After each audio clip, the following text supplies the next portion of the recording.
পেঁয়াজ আর তেজপাতা গোটা গরম মশলা ফোড়ন দিয়ে পেঁয়াজটাকে লাল লাল করে ভেজে নেব।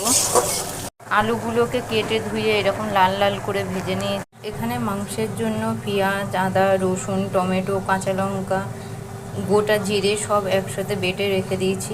পেঁয়াজটি হালকা লাল লাল ভাজা হয়ে গেছে। এরপর এর মধ্যে দিয়ে দেবো আমি বাটা মশলাগুলো,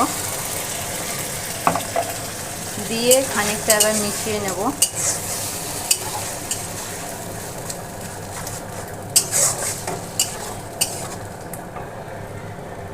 বাটা মশলাগুলো মিশিয়ে দিলাম। এরপর আমি এর মধ্যে দেব স্বাদ অনুযায়ী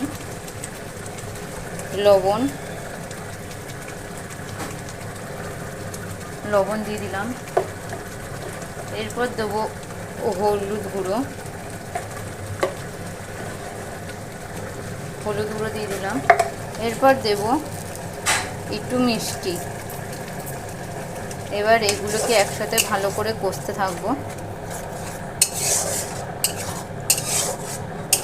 এখন মশলাটি আমার কিছুটা কষানো হয়ে এসেছে। এরপর আমি এর মধ্যে দিয়ে দেব ধুয়ে রাখা খাসির মাথাগুলো, দিয়ে খানিকটা ভালো করে কষিয়ে নিয়ে তারপর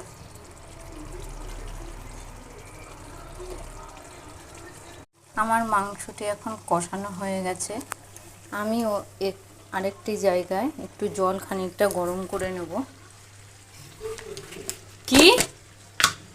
এর মধ্যে দিয়ে দেবো সামান্য লবণ। জলটি এখন হালকা গরম হয়ে গেছে।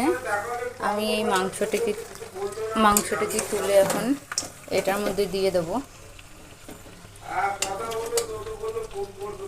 আমি একে একে খুন্তি দিয়ে মাংসগুলোকে তুলে এর মধ্যে দিয়ে ঢাকা দিয়ে সিটি দিয়ে নেব। মাংসগুলোকে এর মধ্যে দিয়ে